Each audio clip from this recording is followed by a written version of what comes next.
Erik, hi. We've heard about Casemiro, but what's the situation with Varane and the rest of the squad ahead of the Fulham game? Varane is ready to play, so he will be travelling with the squad. Yeah. He will be. Any other injury issues to be aware of? Just Victor Lindelof. Some illness. We have to see if he's ready for tomorrow.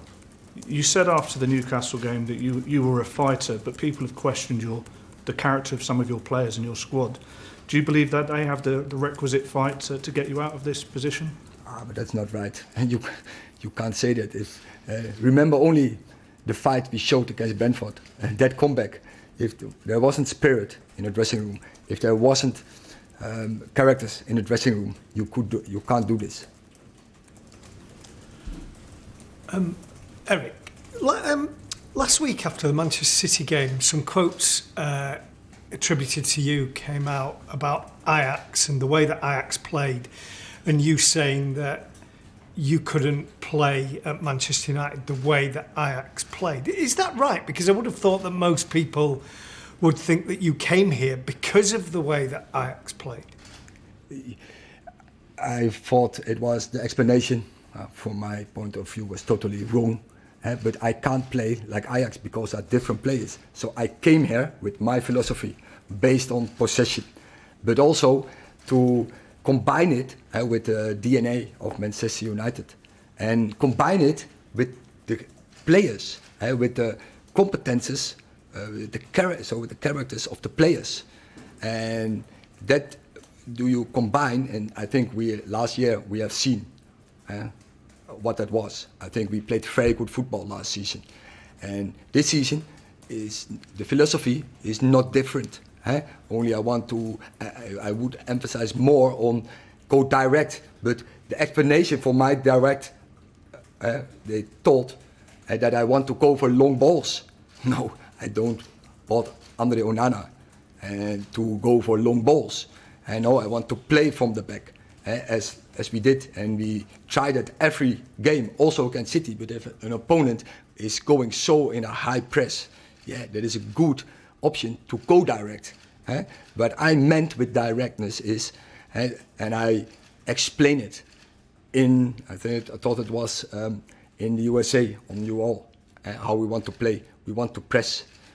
We want to press from different blocks and then go direct, because we have the players like Rasmus Højlund and Marcus Rashford and Anthony and Bruno and Scott McTominay, who are very good in it, with passing from Christian Eriksen, with our fullbacks and joining in. That was my idea, and I think I explained it very clear. I mean, sorry, a lot of people can't see that or any real way of playing in the last few games. I don't want to say that. I think that it's too strong. I think the intention is clear, but definitely is the case that the execution isn't there. But that I think in the moment where we are in, with so many changes in every game, we can't line up the same lineup 2-3 games after each other. Every time we have to swap. And last season was the same with everyone one player. But now we miss often players in the back four, and every time we have to adjust, and that don't help in your routines. And now also the midfield we have to adjust, missing Casemiro, important player. But I never brought up this team. Do you know why? We have to win, and I don't want to find excuses if we're not winning. But we have to be now more pragmatic. But still, we have to win, and that is a demand, and I don't walk away from that. Erik, you've had 2 really bad home defeats. You've got to win tomorrow. Everybody feels that. What have you said to the players this week, and what sort of reaction have you had from them? They are positive, and that they want to put this right.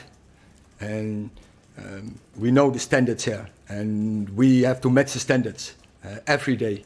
And we had 2 big setbacks, but we will fight back. And this dressing room is strong, this staff is strong, and this manager is strong to put this right. So Jim's announced today significant money for the stadium. Are you hopeful of significant money for players? Is that an avenue you'll be pursuing now? Now he's made his intentions clear about the stadium? I have a good squad, and I'm convinced of the players in this dressing room. So these players, and we have seen last year, they can do a lot better, but that is up to me to let them play better. I have to take the responsibility to let them play better, and I will put every effort in to get this done. And I'm not thinking about windows, no, because I have a good squad. We constructed this squad, we have good players, and when the players are available, when they're returning from injuries, then we will play better, definitely. With so much scrutiny on Manchester United, Erik, is tomorrow a must-win? Is it the most important game perhaps you've faced in your time here? I never think in such scenarios. I think we have to win every game. And we do, as every game, we put every effort in. And we prepared very good. And I'm sure the players are ready for tomorrow to execute their plan. Erik, winning at Manchester United has to be in the DNA for all of the players, and I'm sure you feel the same yourself. How do you get back to that, and how do you get back to being hard to beat? I think the players are hard to beat, but in this moment, it's obviously when you have such two defeats, we didn't show it, but I'm convinced on the long term the players will be hard to beat, and they know how to do it. Rashford had a party hours after the derby on Sunday night. Were you aware of that? And did you approve of that? Yes, I am aware of it. I spoke with him about it. It's unacceptable. I told him, he apologized, and that's it. And that's case closed, it's fine? No, for the rest it's an internal matter. Yeah, thank you. That would appear to suggest that it's maybe not over. You say it's an internal matter. Was there a fine or anything like that that's followed that? As I say, it's internal matter. People will look at what Marcus did and say that he's just not tuned in to what you demand in the team. How can that be? Because you're always very clear. It's about team spirit. We're all fighting together. In fact, you had to sort of drop him last season, didn't you? I think it was the Wolves game for late timekeeping. So how can he make another mistake like this?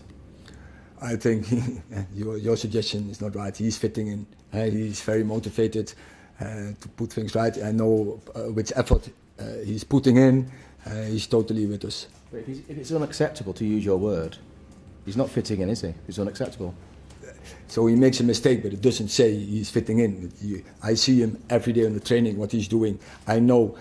So you make one mistake, but what he also off the pitch, what he's doing, how he lives, and I'm sure he's doing everything right, and to help the team and to perform and to let us win. And just on Marcus, finally, Erik, you've dropped players before when they've gone against the standards and rules you set. Will Marcus be available tomorrow to play? He's available. Yeah. And can I ask, you're the fifth permanent manager of Manchester United in the last 10 years. Big managers like Louis van Gaal have won lots of trophies, different clubs all over the world. Jose Mourinho, same. They've come here and failed. Does that not suggest that it's not the fault of the managers here, it's the system, the structure in place of the club is not designed for sustained success? It's possible. I'm convinced, and sometimes you have difficult periods, and when we stick together and we are together, then we come to these difficult periods. But do you think the structure here at the club, as it is now, is set up for this club to be successful in terms of the whole way the football side is structured? I wouldn't work there when I thought it wasn't right. Thank you. Marcus on the pitch, is he starting from a slightly deeper position for you this season compared to when he was scoring a lot more last season?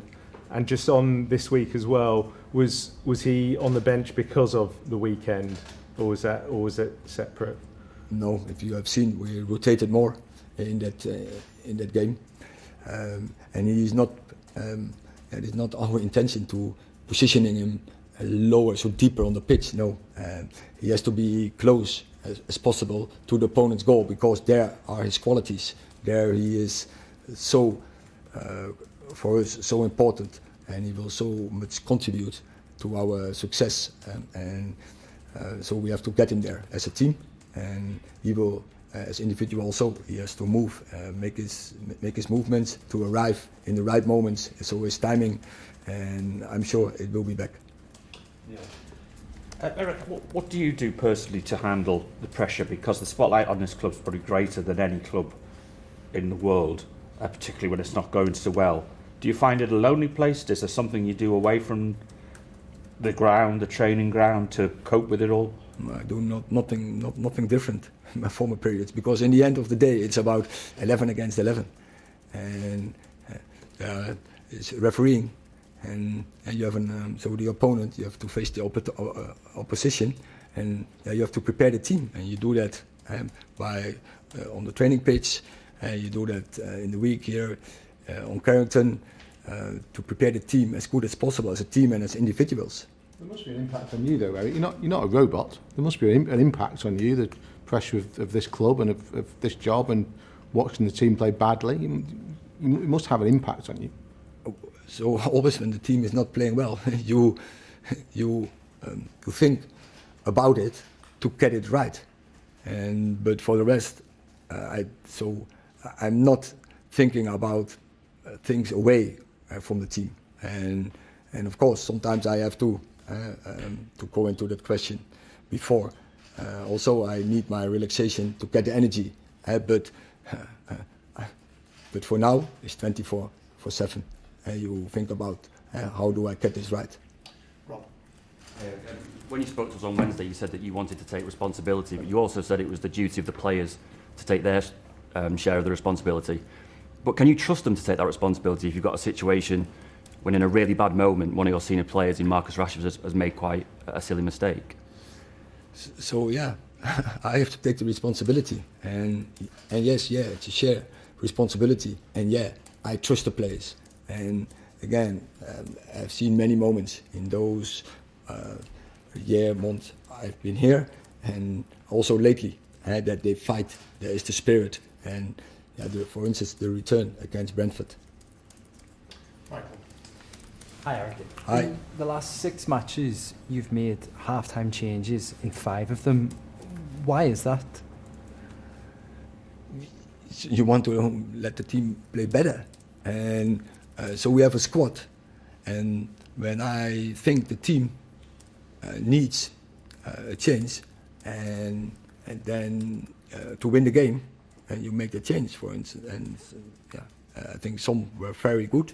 That changes the game. It was in our favor, and because we have that squad, so you have to use the squad. And do you maybe look back at some of those games and think that actually the starting 11 hasn't always been correct in those games? I don't think that is the case, but also you have to play out of the result. If you are leading, if it's a draw, if you are losing, then it's also about game management. Last question, Carl. Mr. Ten Hag, after victory over FC Copenhagen, Paul Scholes asked you how you find the right balance in your midfield. You said you have to make changes at the back, and those changes at the back sometimes opens up the midfield, and therefore you struggle. How do you address that struggle and find the right balance in what you want from your midfield to do? But when you don't have a consistent back four, so when the routines are not there, then especially the way I want to play, where everyone is attacking, everyone is defending, and so the routines are then very important. And when it's not the case, sometimes the midfield is exposed, so it's not the fault of the midfield. And I can't also blame the back four because the routines are not always there. And in top football, it's going so quickly. And when you don't take the right position in the right moment, so 11 players, then the midfield can look exposed. And what you don't want, and what have an impact on the game. But we have to get back to the routines. But also then you have to play, with a consistent team. Last month you also said you believe Manchester United were very successful in terms of regaining possession. How do you make sure when your team does regain the possession, they get a shot on goal rather than, say, losing it again very quickly? we can do that better, and I explained it also, I think, in one of the previous press conferences. And we worked on that with the players, and I'm convinced they will transfer that into the matches